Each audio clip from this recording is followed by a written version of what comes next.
A good spring pasta is creamy, comforting, and fresh. Well, this recipe checks all of those boxes, but if you need a little more convincing, it only takes 15 minutes to make, so it's sure to become your busy weeknight standby. Recipe developer Chelsea McPherson is sharing it with us. It's great to meet you. So great to have you. Thanks so much. And I feel like you are just speaking to my mom heart and soul. Like we need fast. We need something the kids will eat, which you say this meets that criteria too. This is it. And guess what else? What? Your husband can make this. Okay, I promise. come on. And it has so few ingredients, he can even go to the store and shop for it all and remember And what that's to get. nothing against the husbands, because actually Mark knows his way around the kitchen, but convenience is what we're after. Oh yeah. And it starts with just a good basic pasta, though. You've picked a really fun variety. Yeah, so I love the fusilli noodles for this one. Okay. They're a really great shape to just hold on to creamy sauces. And I like that I don't have to cut these for my kids. You know, like if you did a fettuccine or spaghetti, like maybe you're standing in the kitchen cutting it. This is for your small kids. Can I? Yeah. I don't know that I've ever seen this noodle. Serious? Look at this. It's like a ringlet. Like little cute and curly. Oh my gosh, and that pasta's hot. That pasta's hot from the pot. You're gonna burn your fingers. That's the cutest pasta I've ever seen. It beats the bow tie. I know. We call that mini pasta in my house, the bow tie pasta. But anyway, okay, so the pasta's been cooked and drained. Pasta's been cooked and drained. So after it is cooked, do not rinse it in cold water. You need this pasta hot. Okay, we also need your colander. Yeah. Because where did that beauty come from? So pretty. She's yes, so cute. she deserves a center place at the table. So after your pasta is cooked and drained and not rinsed in cold water. Not rinsed. Because you said we want the starches? Yes, you do. You want the starches, but you also just want the heat. You want it to still be hot. So I'm putting 2 tablespoons of butter in there. We're off to a great start. And I'm gonna let my butter just start to melt in there. Okay. When my butter is all melted, doesn't this just seem like a kid's dish? Like just totally with melted butter. Well, you had me at the ringlet noodles, but here comes butter, and things are getting better by the minute. So we're letting that just get melty in there. Okay. Once that's melted, we'll put cheese. But right now, we're going over to this little saucepan, and we are going to put 1 cup of half and half in there. Okay. The only way you really can mess this up is by letting the half and half scald. And so just don't let it boil.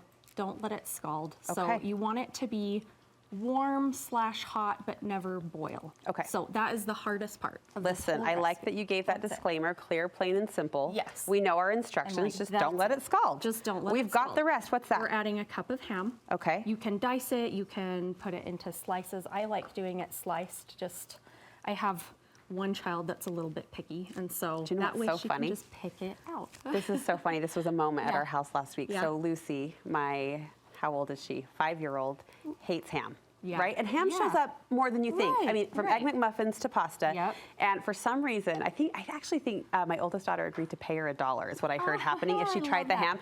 She loves ham. She loves ham. And now she's in like her ham era. She like wants everything ham. It's all she wants. And it's so funny when their little palates and their preferences change like that. Ham era. She is. I really like that. She really is. She's begging for it. Well, it's so funny. If your kids are in their ham era, then you could dice it really small. But if they're not in their ham era, they need to be able to pick it out. Then they've got to be able to just, or like, eat one, move one to the side, you know, like do what a kid needs to be able to do. Them options. So, and now I'm adding a cup of peas in there. They can be frozen, they can be half frozen, they're gonna warm up in there. So it doesn't really, I just put them in frozen because it saves me time. So that is it for the sauce. Nice. Like, how easy is that? And will that thicken a little bit as it sits? Or not really. You want it runnier? Yeah. Okay. It's going to actually thicken in here once we add it in here. Okay, so our butter has now, it's pretty melty. I can still see a little, but it's pretty melty. So now we're adding a cup of freshly grated Parmesan cheese in there. And I'm weird about cheese. I love cheese. It's got to be freshly grated, guys. It just needs to be. You buy the block. I buy the block. I even brought one because I was like, you guys, you gotta buy the block. You gotta do it the right way. There's a texture. It's not just the taste. I mean, ultimately, you could argue the taste is the same. The texture is improved, right? Exactly. Well, if you get a pre-shredded cheese, first of all, it's going to have some kind of anti-caking agent or even like potato starch, something in it. Yes. Flour-ish material we see. And so it's totally going to change the consistency of the sauce. You're going to lose your sauce. That potato starch, it will just eat your sauce. and then you'll go to mix this and you'll be like, where'd my sauce go?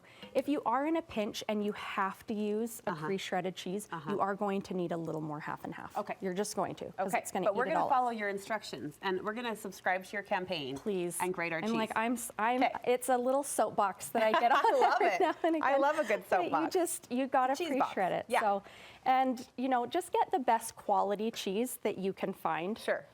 So now we are just gonna dump that in there. Look at that coming together as promised. That guy. So quick.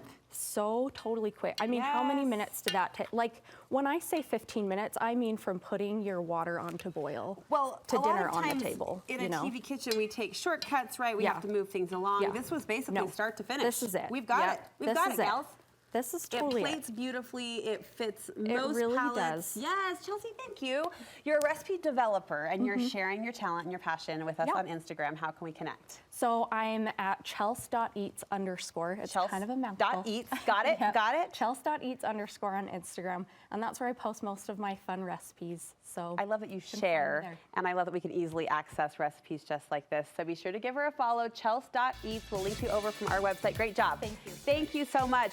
Our website, you should know, studio5.ksl.com for food recommendations or specific recipes or promised links. You're going to go to the recipe page, and it's all there waiting for you, studio5.ksl.com.